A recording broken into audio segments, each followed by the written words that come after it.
Hello Biblio. Si je vous fais cette vidéo aujourd'hui, c'est pour vous parler de ma pile à lire du mois de janvier, ce que je compte mettre dedans. Je m'excuse d'ores et déjà si la qualité de l'image est pas top et si vous entendez de la pluie et du vent, car aujourd'hui il fait très sombre, très gris. Donc il se peut que niveau son et niveau qualité d'éclairage, on ne soit pas au top.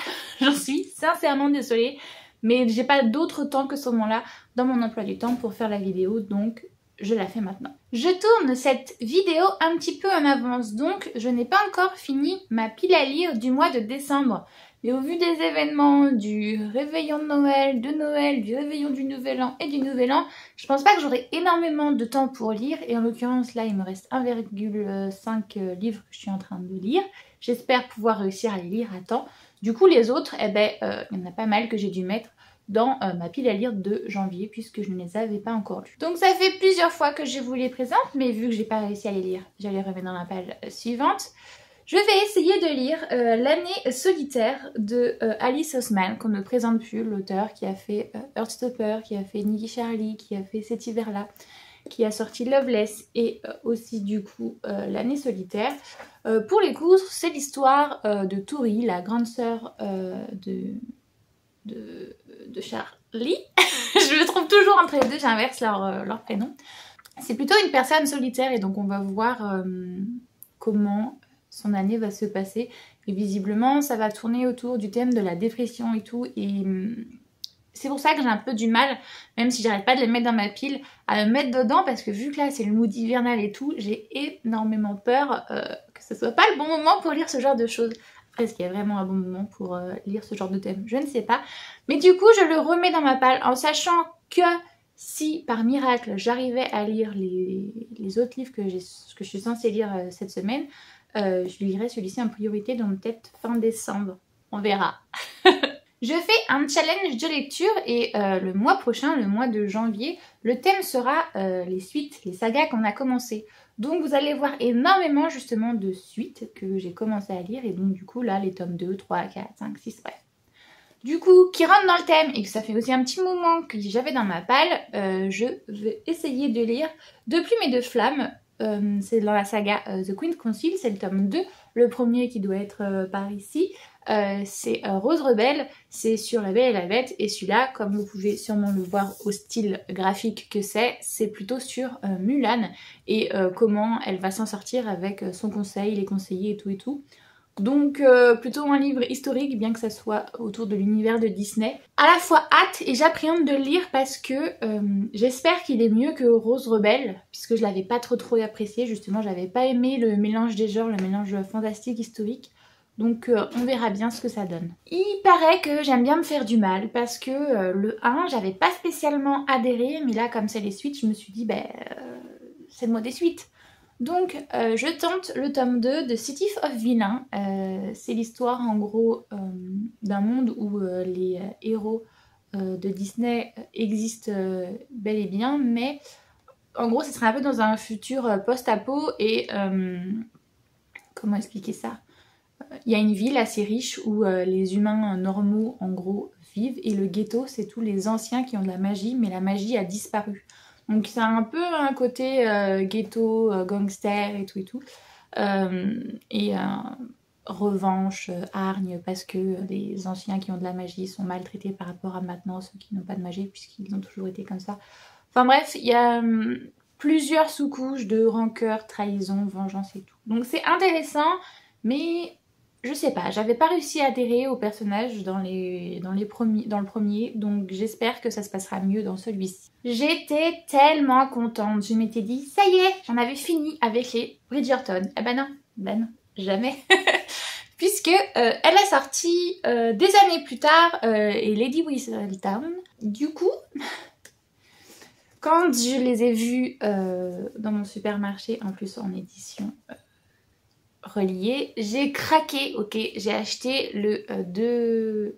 Alors attends, c'est combien? C'est du coup le 3, 4, 5, 6, 7, 8 et du coup celui-ci, il manque juste le 1, 2, les intégrales.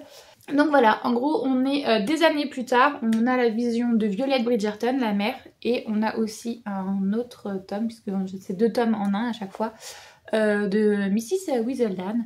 Je vous dirai pas qui c'est, puisque moi du coup je le sais.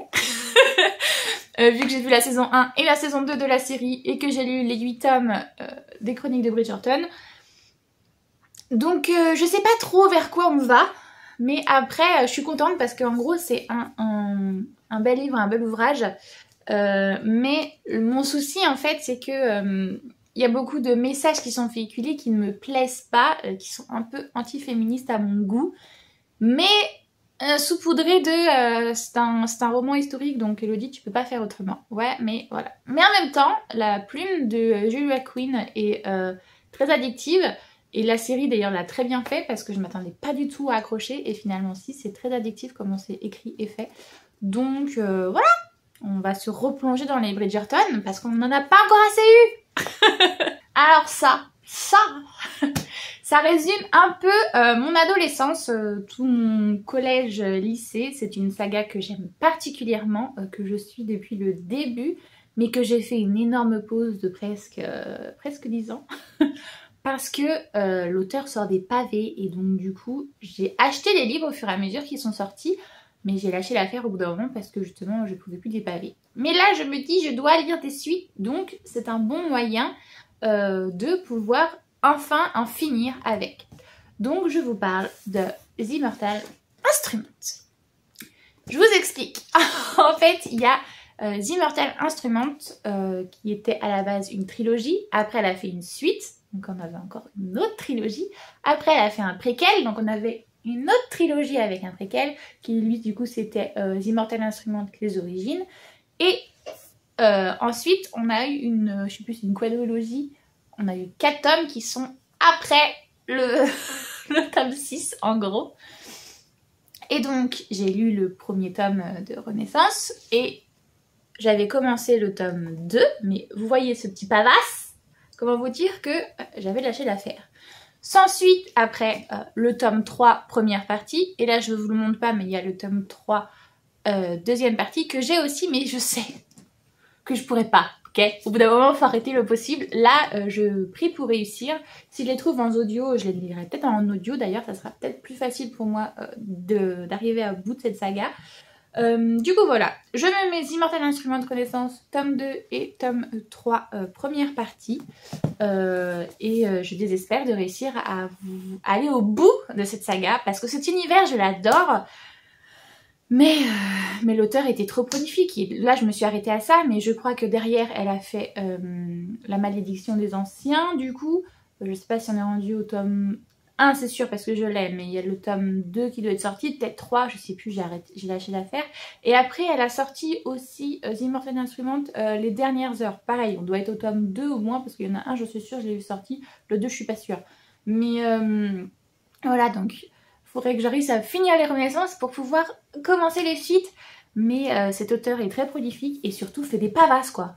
C'est pas humain.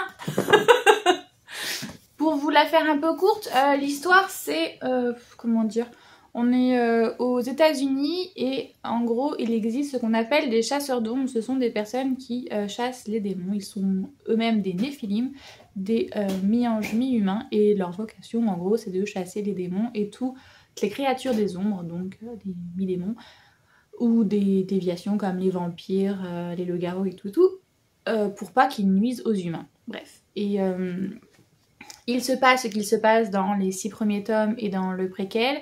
Et là, on arrive à... En gros, il y a eu la Grande Guerre à la fin du tome 6. Et là, on est avec justement des enfants qui n'ont pas vécu la Grande Guerre, mais qui du coup ont du mal avec les répercussions que la Grande Guerre a entraînées.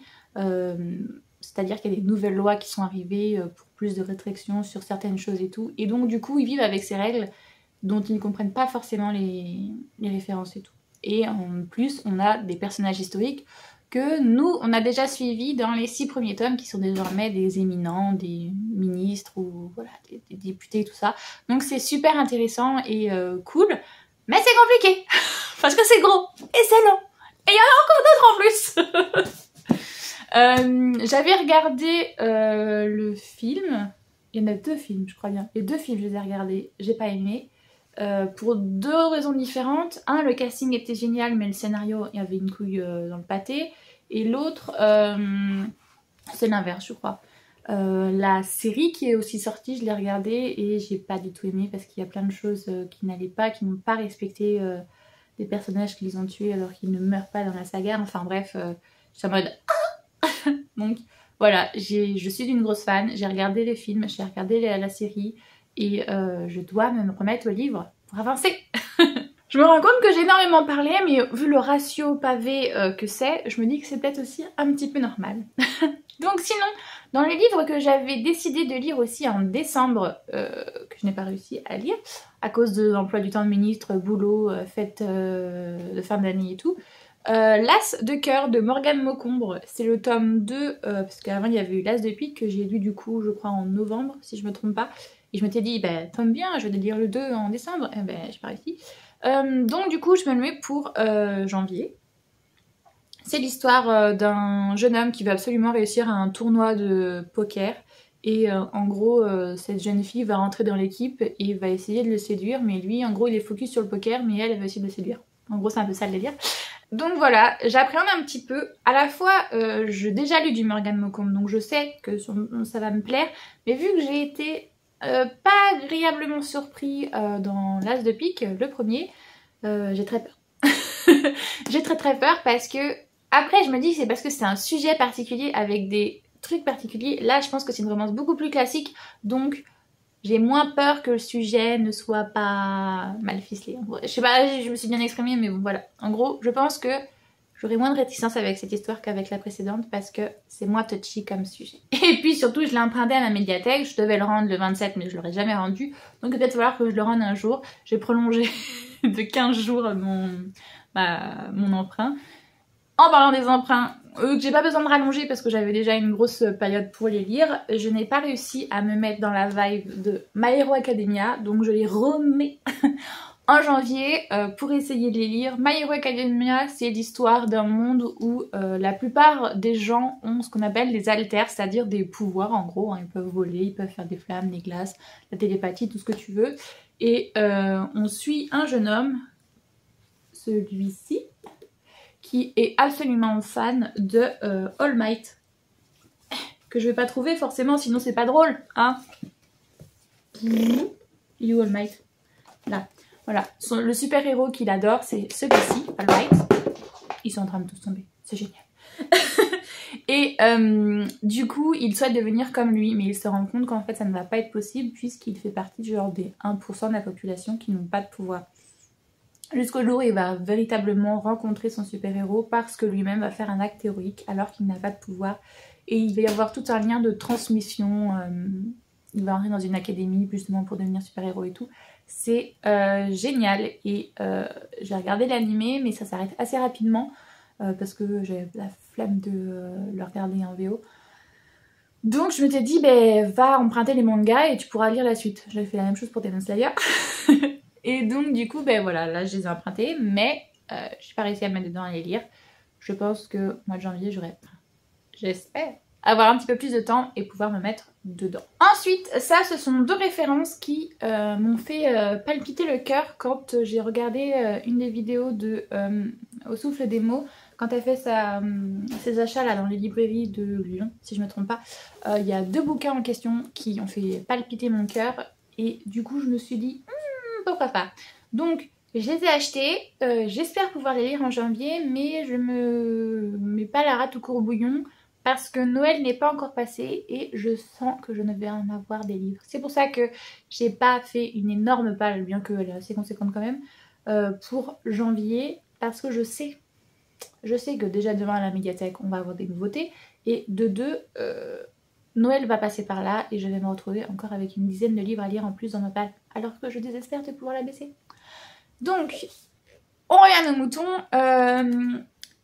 Make Up With Mud que j'ai vu, un manga pour le moment il n'y en a que 2 visiblement. C'est l'histoire d'une jeune femme qui a un visage de poupée, de jeune fille, et donc son compagnon ne veut pas qu'elle se maquille jusqu'au jour où elle va rencontrer quelqu'un qui va lui dire que ça serait cool qu'elle devienne plus pro, plus femme, pour avoir une promotion ou je sais plus trop quoi, un travail. Et donc du coup elle va se maquiller et on va...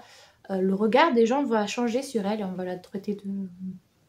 Voilà, hein. On va voir l'emprise justement que son compagnon a sur elle, l'assurance, la confiance en soi qu'elle n'a pas et tout et tout. Et ensuite elle va rencontrer une autre personne, un jeune homme si je me trompe pas, qui lui du coup change.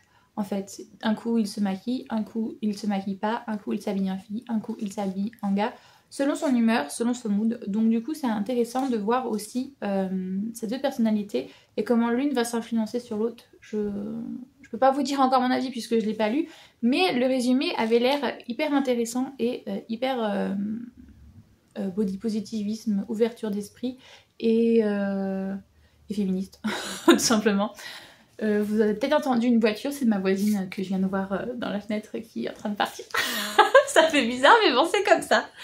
Ils choisissent toujours la bonne maman. Toujours. L'autre livre que j'ai vu et qui, alors là, il a fait chavirer mon petit cœur direct, c'est Le couple et l'argent de Titu Lecoq, pardon. Comme vous pouvez le voir juste là, j'ai adoré Pourquoi les femmes ont été oubliées de l'histoire. Je sais plus si c'est exactement le titre, mais j'arrive jamais à le prononcer, donc on va dire que c'est ça.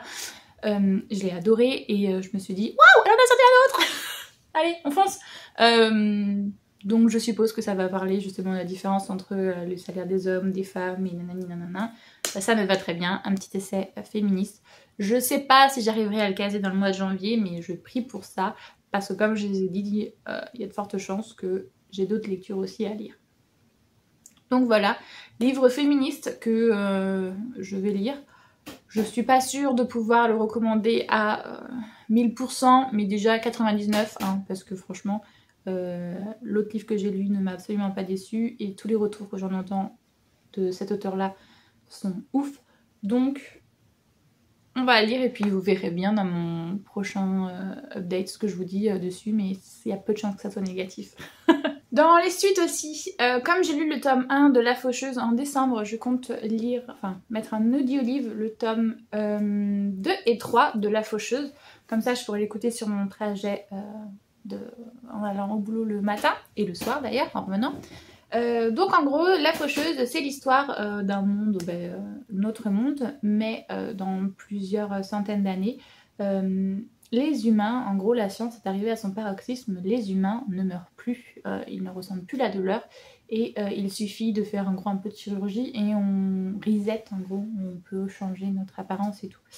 Donc voilà, les humains sont devenus immortels mais la population est devenue trop exponentielle, les ressources par rapport à la population ne sont pas... c'est pas possible d'avoir une population qui grossit et qui ne meurt jamais. Donc du coup il est mis en place un système qui s'appelle les faucheuses. En fait ce sont des êtres humains qui sont sortis du système lambda et qui en gros leur rôle c'est de tuer les gens. C'est les seuls qui ont le droit de tuer les gens. On ne peut pas de toute manière tuer les gens puisque les gens deviennent immortels, on peut les faire ressusciter et tout. Donc voilà, eux par contre quand ils infligent la mort c'est... c'est terminé, tu ne peux plus revenir. Donc c'est un groupe qui est à la fois craint et à la fois respecté. C'est hyper intéressant comme mécanisme, c'est une dystopie évidemment, ça montre aussi certaines dérives et c'est très bien fait. On suit deux personnages, un jeune homme et une jeune femme qui sont mis en gros en compétition pour pour être apprentis malgré que ni l'un ni l'autre ne le veut et futur devenir à leur tour des faucheurs. Et c'est très bien écrit, les sentiments sont très bien retranscrits, j'adore. En gros on a des gros chapitres où tu as toute l'intrigue articulée de tout petits chapitres où tu vois les journaux intimes des personnages, que ce soit principaux ou même pas principaux, les figurants et tout. Donc c'est très très bien fait, très intéressant et du coup il y a hâte de savoir la suite. Alors celui-là je le mets... Mais je sais qu'il y a peu de chances que je le dise parce que j'arrive pas à trouver l'engouement, malgré le phénomène que ça soit. ACOTAR tome 2. Oui, comme je continue les suites et que j'ai lu ACOTAR tome 1, je me dis, allez Elodie, tu vas pouvoir lire ACOTAR tome 2. C'est l'histoire, en gros, en tout cas dans le tome 1, c'est un peu, c'est totalement un Belle et la Bête revisité version Fae. C'est une jeune fille qui va être enlevée par le roi des Fae et en gros... lui c'est la bête et elle va devoir machiner sa comment dire, ah c'est quoi le truc, désenchantée, sorcelée. Enfin bref, elle va devoir casser la malédiction, mais sauf qu'elle est pas au courant. Bref, c'est toute une histoire. J'ai un petit peu peur en fait parce que j'ai vu pas mal de fanart, j'ai vu pas mal de critiques et de références et tout, et il y a des choses qui ne passent pas avec ma vision des relations saines et toxiques, et il y a l'air d'avoir une relation toxique dedans qui est glorifiée et ça me fait extrêmement peur, donc je suis très méfiante, et j'ai beau le mettre pareil dans ma page, j'arrive pas à me dire vas-y lis-le. Donc là, au cas où j'aurais réussi à lire tout ce que je vous ai parlé, je me dis allez Loki, tente. On sait jamais, ça, sur un malentendu, ça peut peut-être passer. En sachant que là, je viens de me rendre compte que j'ai déjà mis 26 livres dans ma palle. Bon, après, il y a déjà une dizaine de mangas, donc on espère que ça va le faire. Parce que comme je vous ai dit, Noël sera passé par là. Et pour un peu, il y en a encore plein d'autres qui me feront envie. Mais tant pis, on les mettra en février. Enfin, si on arrive à résister. Moi, j'espère que cette vidéo vous a plu. Si c'est le cas, n'hésitez pas à en parler dans les commentaires, à partager si vous avez apprécié le contenu et à liker, ça aide beaucoup pour le référencement. Et puis si vous souhaitez voir le reste de mes vidéos, n'hésitez pas à vous abonner. Moi j'espère que cette vidéo vous a plu et je vous fais tout plein de gros bisous.